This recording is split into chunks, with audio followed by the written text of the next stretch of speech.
হৃদয় স্পর্শী একটি ঘটনা শুনুন। ভারতের হাইকোর্টে, কলিকাতার হাইকোর্টে এই কোরআনকে বাজেয়াপ্ত করার জন্য হিন্দু উকিলেরা কোরআনের বিরুদ্ধে মামলা করল। কোরআনের বিরুদ্ধে মামলা করার কিছু কারণ বলে, এই কিতাবটাকে মূলত এই কিতাবটাকে ব্যান করার মূলত কারণ ছিল এই কিতাবের ভিতরে রয়ে গেছে রাজনীতি, পলিটিক্যাল, এর ভিতরে আছে হলো জিহাদ, আছে হলো জিহাদ, আছে হলো রাজনীতি। রাজনীতি আর যুদ্ধের কথা যে এই পুস্তকের ভিতরে আছে, এই পুস্তক ভারতবর্ষে রাখা যাবে না, এটাকে ব্যান করে দিতে হবে। 1942 সালের ঘটনা। 1942 নাকি সম্ভবত 47 কি 48 হবে, আমার সনটা স্মরণ আসতেছে না। আমি অনেকদিন আগে পড়েছিলাম, ভার্সিটি লাইফে আমি পড়েছিলাম এই ঘটনাটি। যেই কিতাবের ভিতর রাজনীতি আছে, যেই কিতাবের ভিতরে যুদ্ধের কথা আছে, যুদ্ধনীতি আছে, এই এমন একটা পুস্তক ভারতবর্ষে থাকতে পারে না। হিন্দুরা বুঝলো কোরআনের ভিতর রাজনীতি আছে, আর আমাদের মধ্যে মুসলমানের বাচ্চা মুসলমান হওয়া সত্ত্বেও বোঝে কোরআনের সাথে রাজনীতির কোনো সম্পর্ক নাই। বলে মুসলমান বলে কোরআনের সাথে রাজনীতির কোনো সম্পর্ক নাই। ওকে মুসলমান কথা বলতে হবে। যে বলবে কোরআনের সাথে রাজনীতি কোনো সম্পর্ক নাই, ও মুসলমান থাকতে পারে না, হয় কাফের নতুবা বড় মুনাফিক। আর ব্যান করার জন্য দেখলো ভুল ছাড়া তো ধরা যাবে না, ভুল আছে এর ভিতরে, জিহাদ আর রাজনীতি। তাহলে আরো কিছু ভুল ধরতে হবে। কি ভুল ধরা যায়? বলে ভুল ধরতে পারে এই ভারতবর্ষের মধ্যে একজন মহাপণ্ডিত, অসংখ্য ধর্মের গুরু, 11টা ধর্মের গুরু এবং ভাষাবিদ, তাকে ডেকে নিয়ে আসো। তার নাম হলো শিব শক্তি সরণী। শিব শক্তি সরণীকে ডেকে আনা হলো। শিব শক্তি সরণী, তোমাকে এই কোরআনের কিছু কিছু ভুল, এই কোরআনুল কারীম তোমাকে স্টাডি করতে হবে এবং ভুল ধরতে হবে। যদি ভুলটাকে এই আদালতে প্রমাণ করতে পারি, তাহলে বলবো ভুল মিশ্রিত কোন ধর্মীয় গ্রন্থে ভারতবর্ষে থাকতে পারবে না, ব্যান করে দেব চিরতরে। প্রিয় ভাইরা, এমন একটা কিতাব গোটা দুনিয়ার সমস্ত কাফের বেঈমানেরা এই কিতাবটাকে নিয়ে তারা গবেষণা করেছে ভুল ধরার জন্য। পারে নাই, কোনোদিন পারবেও না। ইন্না নাহনু নাযালনা যিকর ওয়া ইন্না লাহু লাহাফিযুন। আল্লাহ কয় নাজিল করেছি, সংরক্ষণের দায়িত্ব আমি আল্লাহ নিজে নিয়েছি। ওরা আবার ভুল ঢুকানোর চেষ্টা করেছে। আপনারা হয়তো বা জানেন, মাঝে মধ্যে দেখা যায় কোরআনুল কারীমের কিছু কিছু আয়াতকে তারা বিকৃতি করে দেয়, সেটা আবার ছাপায়া ঢুকায় দেয়। ঢুকায় দিলে কি হবে, আমার দেশের বা পৃথিবীতে অসংখ্য জীবন্ত কোরআন, হাফিজ কোরআন তারা এমনভাবে ঠুটুস্থ মুখস্থ করেছে, আয়াতের একটু জের জবর পেশ এমন তেমন উল্টো উল্টো হলেই বলে এই জায়গায় ছাপাখানায় ভুল করেছে। কথা বলেন, কথা বলেন। শিব শক্তিকে ডেকে আনা হলো, আর তাকে দেওয়া হলো এই কিতাব তুমি পড়ো, আর ভুল ধরে আদালতে প্রমাণ করতে হবে। শিব শক্তি ছিল 11টা ধর্মের পণ্ডিত।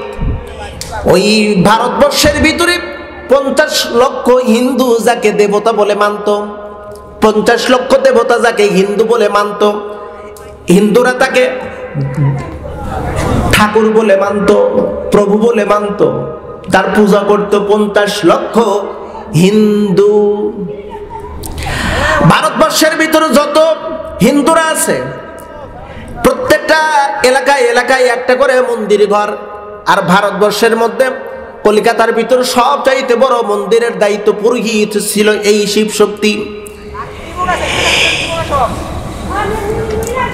শিব শক্তিকে দায়িত্ব দেওয়া হলো, তুমি কোরআনুল কারীম তেলাওয়াত করো, ভুল ধরবে।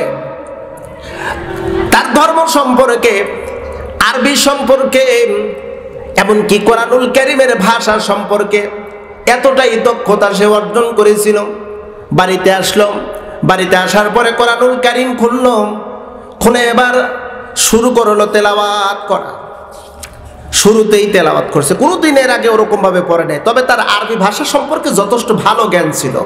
তেলাওয়াত শুরু করতেছে বিসমিল্লাহির রহমানির রহিম, পরম করুণাময় অসীম দয়ালুর নামে শুরু করিলাম।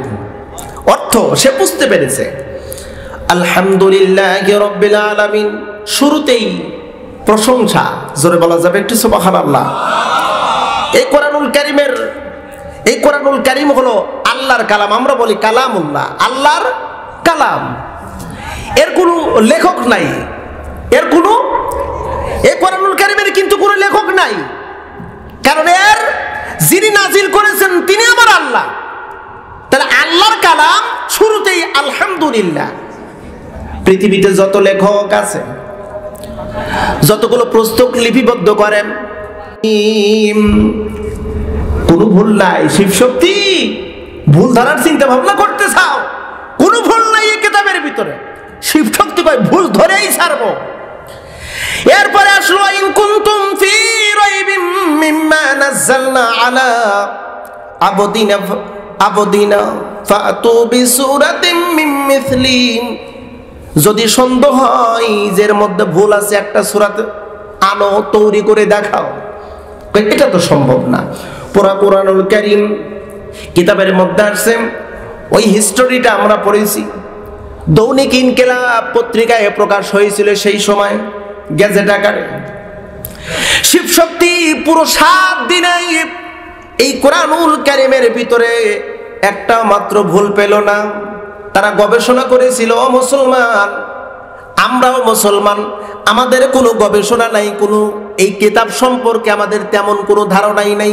এখানে যারা আপনারা আছেন, আমি লজ্জা দেওয়ার উদ্দেশ্যে বলতেছি না, অনেকেই যদি জিজ্ঞেস করি সূরা ফাতিহা আমরা প্রতি রাকাতে তেলাওয়াত করি, বলেন তো সূরা ফাতিহার অনুবাদ কয়জন জানেন?